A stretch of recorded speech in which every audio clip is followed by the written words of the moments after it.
In this first part of Artifact 11, I will show how I manage the use of technology for learning in a non traditional classroom setting.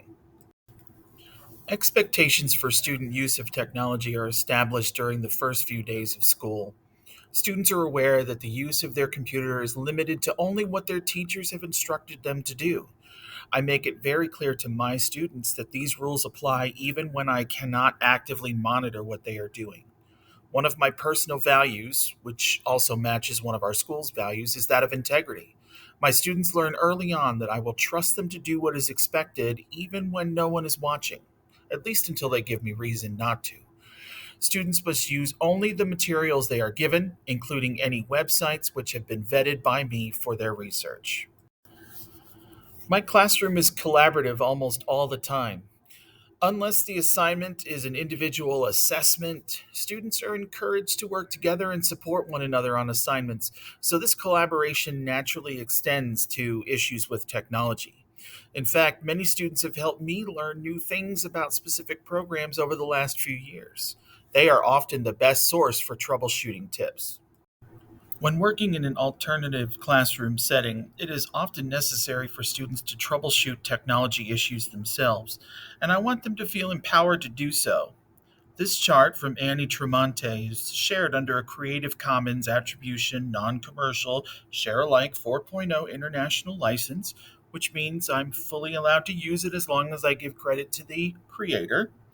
Students are encouraged to go through steps and ask specific questions.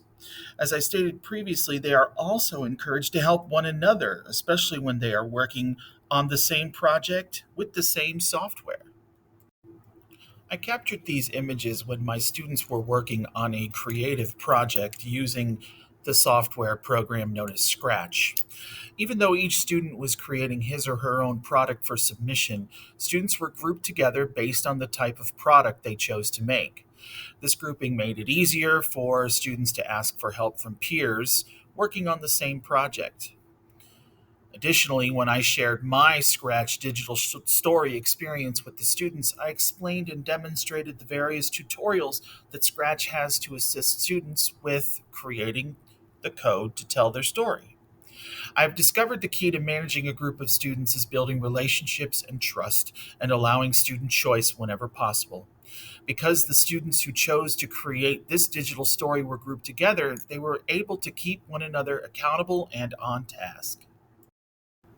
As Artifact 11 continues, I will demonstrate how I created learning opportunities that challenge students to use a design process and computational thinking to innovate and solve problems.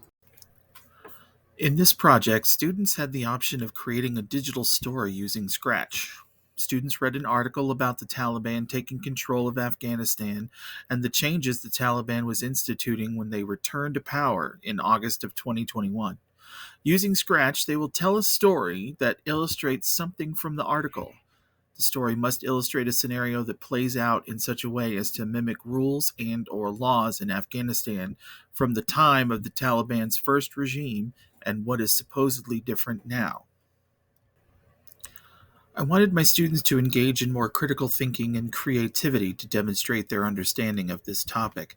My motivation was to break away from the typical types of assessment and give students a chance to use their imagination and add some fun.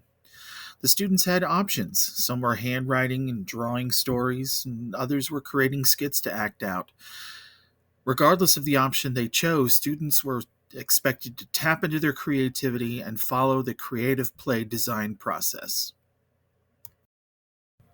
To inspire my students, I showed them a digital story I had created in Scratch.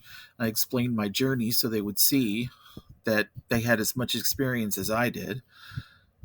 Students were given one day to imagine what their project might look like. They bounced ideas off each other and determined what content they would use to show what they had learned about the Taliban. Creating took about 3 days, depending on the abilities of individual students, and play and share happened within the same class period because in my classroom all students sit with at least one table partner. Many of them could share their story with a classmate who chose a different medium for the creative project. Computational thinking was at the heart of this project because students had to solve the problem of making a digital story in Scratch, and most of them hadn't done this before. Starting with decomposition, during the imagine phase of the project, students mapped out the different elements and stages of their story so they could see the steps involved. While they examined each element of their story, they would determine if there were any patterns that might make coding easier. As they examined the elements and patterns in the abstraction phase, they could edit out unnecessary parts of the story to create a more concise product. Once that editing was done, they were left with the plan for creating their digital story. This is similar to the algorithm phase of computational thinking. Finally, as they sought feedback and reflected on their story and the process of creating it, students had the opportunity to evaluate its effectiveness and determine whether it did meet the requirements set forth in the assignment. As Artifact 11 concludes, I will demonstrate how I model and nurture creativity and creative expression to communicate ideas, knowledge, or connections. So, again, the students had an option of creating a digital story using Scratch. Students read an article about the Taliban taking control of Afghanistan and the changes that the Taliban was instituting when they returned to power in August of 2021. Using Scratch, they were to tell a story that illustrates something from the article.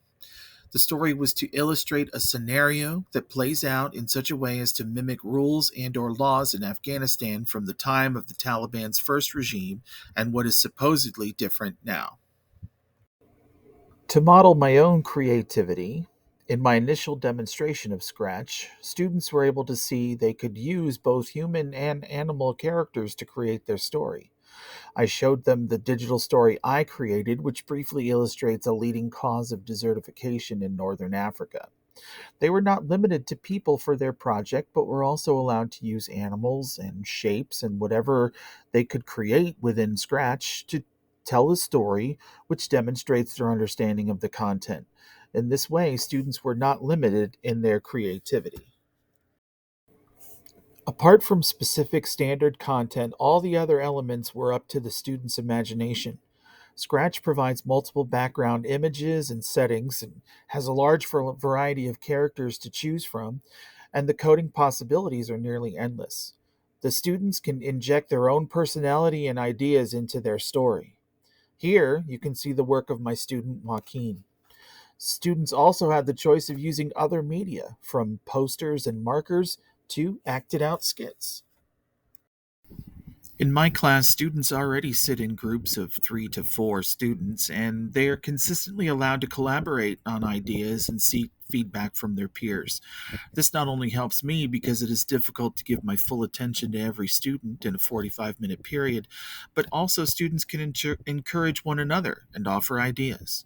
Scratch is a web based program, and using the discussion feed in Microsoft Teams, students were able to share the URL to their story so all their classmates could view. I also created a Padlet for students to share their work outside of their particular class. Unfortunately, I lost that Padlet because my free account had a limit, and I didn't realize I was deleting it when I needed to create a new one about a year later. In my class, feedback is sought throughout the process of working on a project. I am very fond of the 2 stars and a wish protocol. My students are very familiar with using it.